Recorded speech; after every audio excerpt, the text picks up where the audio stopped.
Les données de télémétrie recueillies sur Lewis Hamilton pendant le Grand Prix de Miami ont provoqué une véritable onde de choc au sein de l'écurie italienne. La surprise ne vient pas uniquement des difficultés attendues, mais de la confirmation, chiffres à l'appui, de la gravité des problèmes rencontrés.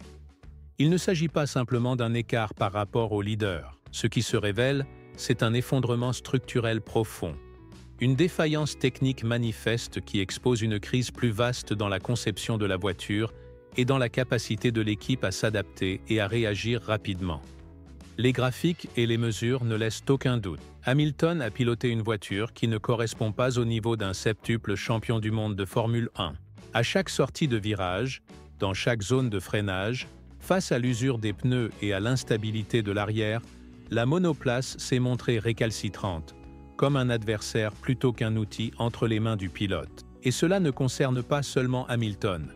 Lorsqu'un pilote censé ramener Ferrari au sommet perd presque une seconde complète par tour face à une McLaren, toutes les alarmes se déclenchent. Avant d'entrer dans les détails techniques, d'analyser les zones de perte de temps et ce que les données révèlent sur les failles du concept actuel, ainsi que l'impact possible sur l'avenir immédiat de Hamilton pour la saison 2025, nous vous invitons à soutenir cette vidéo, à vous abonner à la chaîne et à rester jusqu'à la fin.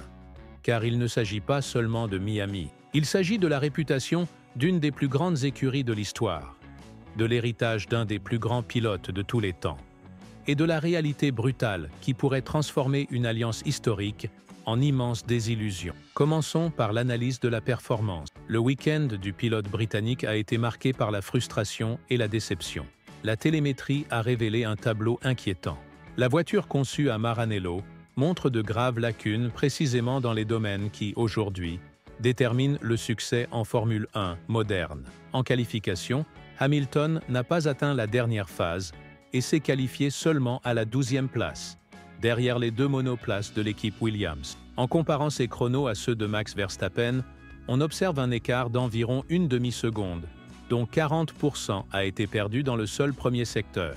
La comparaison des vitesses et des phases d'accélération dans les premiers virages donne une image préoccupante. La Ferrari souffre d'instabilité latérale, de manque de traction et d'un déficit de confiance évident de la part du pilote. Verstappen peut accélérer plus tôt, maintenir la trajectoire idéale et exploiter toute la puissance de son moteur. Hamilton, en revanche, doit relâcher l'accélérateur, corriger sa ligne et attendre que l'arrière se stabilise. Ce retard initial s'accumule tout au long du tour, et jamais la Ferrari ne parvient à combler l'écart. Le deuxième secteur est encore plus critique. Les données montrent que la voiture rouge souffre chroniquement de survirage et de manque d'adhérence dans les virages lents, notamment entre les virages 11 et 16. Cela compromet non seulement les temps au tour, mais fait également sortir les pneus arrière de leur fenêtre thermique idéale. Les ingénieurs confirment que ce modèle actuel exige un réglage extrêmement précis. La moindre variation dans la hauteur de la suspension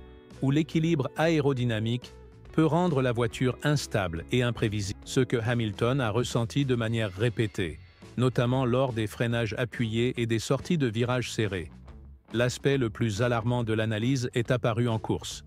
Les deux pilotes Ferrari, Hamilton et Leclerc, avaient un potentiel réel pour finir devant Antonelli. Entre les tours 39 et 53, Charles Leclerc, équipé de pneus durs, a maintenu une moyenne d'1 minute, 30 et 1 seconde et 8 millièmes par tour. Hamilton, pourtant en pneus médium, censé offrir un meilleur rendement, a tourné en moyenne à 1 minute, 31 secondes et 131 millièmes, soit encore 123 millièmes plus lent que son coéquipier. Cette différence s'est accentuée du fait qu'Hamilton est resté plusieurs tours coincé derrière Leclerc, dans l'air sale, ce qui a fait surchauffer ses pneus arrière et dégrader son rythme. Les graphiques de rythme montrent qu'il y a eu un bref moment où les deux Ferrari étaient un peu plus rapides qu'Antonelli, mais comme l'équipe a tardé à donner l'ordre de changement de position, ce n'est qu'au tour 39 qu'Hamilton a été autorisé à passer.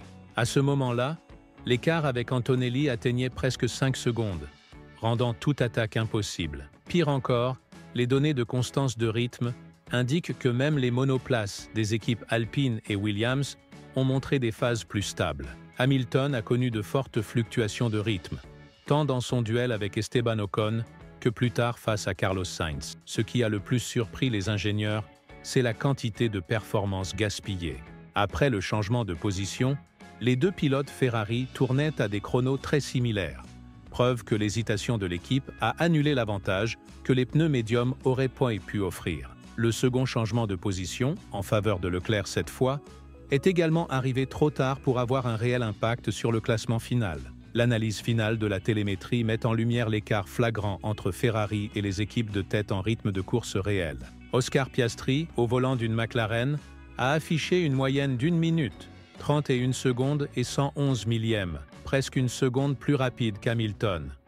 Verstappen, Russell et Norris tournaient de manière constante dans la tranche basse des 1 minute 31 secondes. Hamilton, quant à lui, a terminé son plus long relais avec une moyenne d'1 minute, 32 secondes et 130 millièmes. Ce constat prouve que la Ferrari actuelle est la 5e voiture la plus rapide du plateau, derrière Mercedes, McLaren, Red Bull et parfois même Aston Martin. Mais le problème est plus profond. Le modèle actuel ne se contente pas de sous-performer. Il amplifie chaque erreur stratégique. En raison de son instabilité chronique, l'usure des pneus devient extrême lorsque la voiture roule dans l'air perturbé d'un concurrent. Cela signifie que Ferrari ne peut pas se permettre la moindre hésitation. Chaque seconde perdue à cause d'un manque de réactivité pénalise immédiatement la durée de vie des pneus et les temps autour. Hamilton le savait. Et il l'a fait comprendre à la radio avec des messages empreints de frustration et d'ironie. Dans l'un d'eux, il a déclaré « Je suis juste en train de détruire mes pneus ici ». Et il avait raison.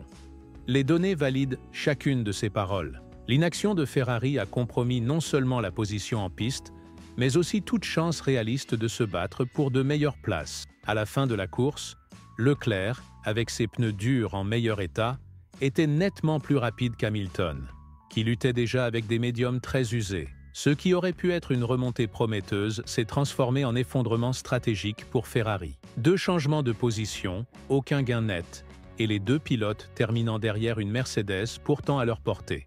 Voilà pourquoi l'ambiance au sein de l'équipe est aussi tendue. Le problème n'est pas uniquement la performance de la voiture, c'est la lenteur dans la prise de décision qui coûte le plus cher. La télémétrie de cette course n'est pas qu'une série de chiffres, c'est un signal d'alarme urgent. Et si Ferrari ne réagit pas rapidement, elle risque de perdre bien plus que des points au championnat. Elle risque de perdre la confiance d'un septuple champion du monde. Ce qui inquiète le plus, ce n'est pas seulement ce que révèlent les chiffres, mais ce qu'ils disent sur l'incapacité de l'équipe à prendre des décisions rapides et efficaces. Chaque tour derrière Leclerc, chaque stratégie mal exécutée, chaque occasion manquée d'effectuer un undercut ou de créer un écart est consignée. Et l'ensemble est accablant. Ferrari fait face à un problème systémique, une combinaison de sensibilité technique extrême, d'erreurs opérationnelles répétées et d'une communication interne inefficace. Le modèle actuel ne tolère aucune erreur. Et en ce moment, l'équipe en commet beaucoup trop. Le fait qu'Hamilton ait disposé de pneus plus performants, mais n'ait pas pu en tirer parti, est le symbole parfait d'une occasion totalement gâchée.